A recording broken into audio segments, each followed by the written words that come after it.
Ken Paxton is one of those guys that it's difficult to believe that someone could be this corrupt. Ken Paxton's flaws and the baggage he brings to the general election is going to be exploited to the fullest by James Talarico and by Democrats. James Talarico raised $27 million in just the first quarter of this year. They've already began their attacks on you, and, some of the kind of, weirdest, and bizarre ones. They're like, he's a vegan. They don't even know how to say that. He's a vegan. And you're not, no. And then they go, let's call him tofu, man. Let's call him tofu. And which is ridiculous. The whole thing is ridiculous.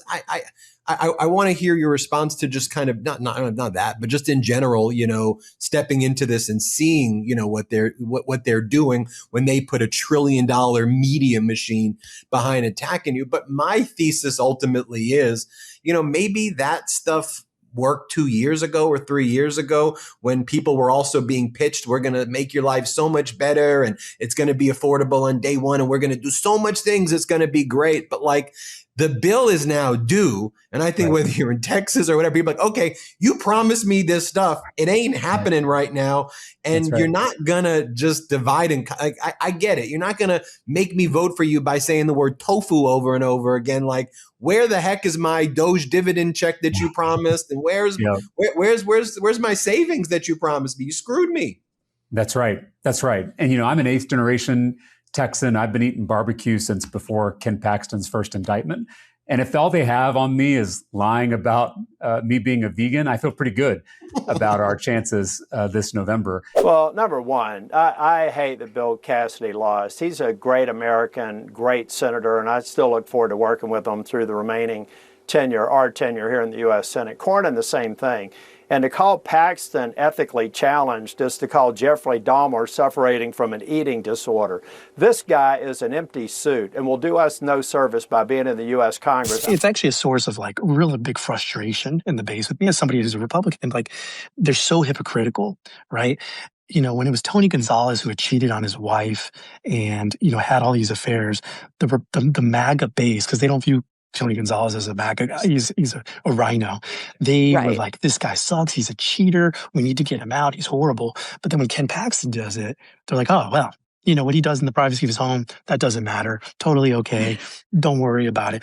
It's so hypocritical. But that's politics, right? And that's just how the base thinks. It's just for a Republican base that likes to pedestal itself as higher values and more Christian and conservative stuff. They don't follow that when push comes to shove.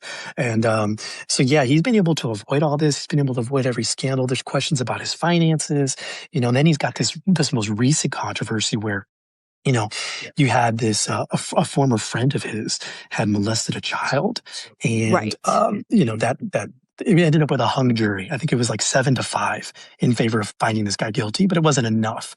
So they had to go through another trial. The kid himself didn't want to go through a second trial because it was traumatic.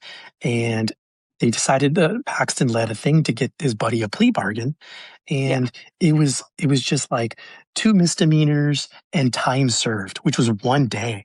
This guy molested a kid and he got time served for 1 day in jail. And even the judge was like, 1 day? Are you serious? We're giving this guy at least 60. And so people are pissed about that. And frankly, to make a joke, you didn't read Art of the Deal, I guess, because how do you get this guy that molested this kid only your plea deal is 1 day time served. And so now he's having to face the controversy associated with that. And you're seeing influencers, his staff, his supporters are I saw one of the influencers called the child's mom a meth addict and was like, oh, she doesn't matter, right? And they're attacking the kid. They're all viewing this case as a non-issue. So it's super hypocritical, but the guy's tough on it. It's not a great choice, either one, really, but I think I lean towards Paxton for sure. He's local. Cornyn hasn't always been with the Republicans the way I would like, but it was a tough choice. But I did vote for Paxton on the runoff. What are your thoughts about Paxton? And crook.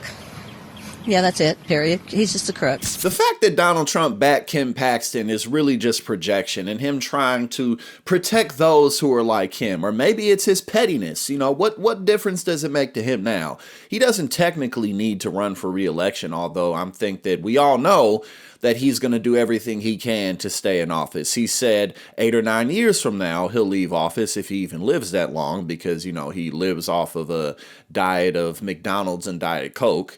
So we'll see how that works out. Nonetheless, whether it be this or everything we got going on with Iran, him coming out and saying stuff like, oh, I don't even think about the American, taxpayers' living expenses. I don't care about their financial hardships. Who gives a damn? That's not even on my mind. He's telling the truth. He doesn't care about that. That isn't on his mind. All of the people who he's pardoned who are just straight up criminals like himself. And now we got Ken Paxton here. And then the whole Epstein debacle. He told Marjorie Taylor Greene that they can't release those files because if they do, his friends will get hurt. You know, he's got to look out for them. So this is just par for the course. It's really not surprising that he backed Ken Paxton because Ken Paxton is just like him. So hopefully we can flip the Senate Texas seats, at least one of them blue.